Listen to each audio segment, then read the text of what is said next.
এক গ্রামে একজন জ্ঞানী ও বৃদ্ধ কৃষক বাস করতেন। কৃষক লোকটির একটা সুন্দর ও শক্তিশালী ঘোড়া ছিল।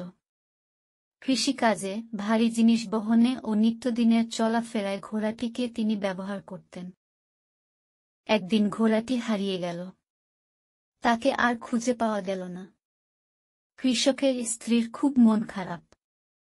কিন্তু কৃষক লোকটির কোনো অস্থিরতা নেই। তার কোনো আফসোস নেই। হারিয়ে যাওয়া ঘোড়ার জন্য তার কোনো দুশ্চিন্তা নেই। তাকে দেখে মনে হচ্ছে কোনো কিছুই যেন হারায়নি। আশেপাশের প্রতিবেশীরা এসে বলল, তোমার কি দুর্ভাগ্য! একটা মাত্র ঘোড়া, তাও হারিয়ে গেল। এই কথা শুনে কৃষক লোকটি একটু মৃদু হেসে বলল, সবই আল্লাহর ইচ্ছা। তার কিছুদিন পর ঘোড়াটি আবার কৃষকের বাড়ি ফিরে আসলো এবং তার সাথে আরও 3টি বন্য ঘোড়া। কৃষকের বাড়িতে অনেক আনন্দ। শুধু হারানো ঘোড়া ফিরে আসেনি, তার সাথে আবার আরও 3টা ঘোড়া। প্রতিবেশীরা আবার দেখতে আসলো।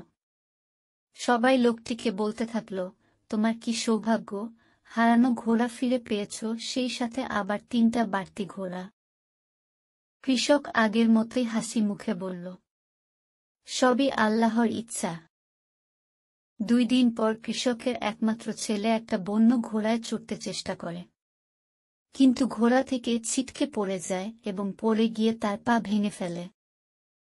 এই খবর শুনে প্রতিবেশীরা এসে খুবই আফসোস করল। কৃষককে দুঃখ করে বলল, এমন করে ছেলের পা ভেঙে গেল, সত্যিই বড় দুর্ভাগ্য। কথা শুনে কৃষক লোকটি মুচকি হেসে বলল, সবই আল্লাহর ইচ্ছা। পরদিনই কৃষকের বাড়িতে রাজার সৈন্যরা এসে হাজির। যুদ্ধের জন্য তারা গ্রামের যুবক ছেলেদেরকে ধরে নিয়ে যেতে এসেছে। কিন্তু কৃষকের ছেলের ভাঙা পা দেখে তাকে না নিয়েই চলে গেল। এবার প্রতিবেশীরা এসে সবাই বলল, তোমার তো দেখছি অনেক বড় সৌভাগ্য, ছেলেকে আর যুদ্ধে গিয়ে মরতে হবে না। মৃদু হেসে কৃষকের একই উত্তর, সবই আল্লাহর ইচ্ছা। আমাদের জীবনের ঘটনাগুলো অনেকটা একই রকম।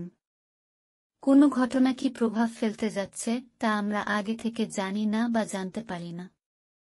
তাই সাময়িক যে ঘটনা ভালো সেটা পরে ভালো নাও থাকতে পারে, ঠিক তেমনিভাবে খারাপ ঘটনার পিছনেও অনেক ভালো কোনো ফল থাকতে পারে। জীবনে অন্ধকার যেমন আসবে, ঠিক তেমনিভাবে আলো আসবে। সুখ এবং দুঃখ দুটিই আমাদের জীবনের অংশ।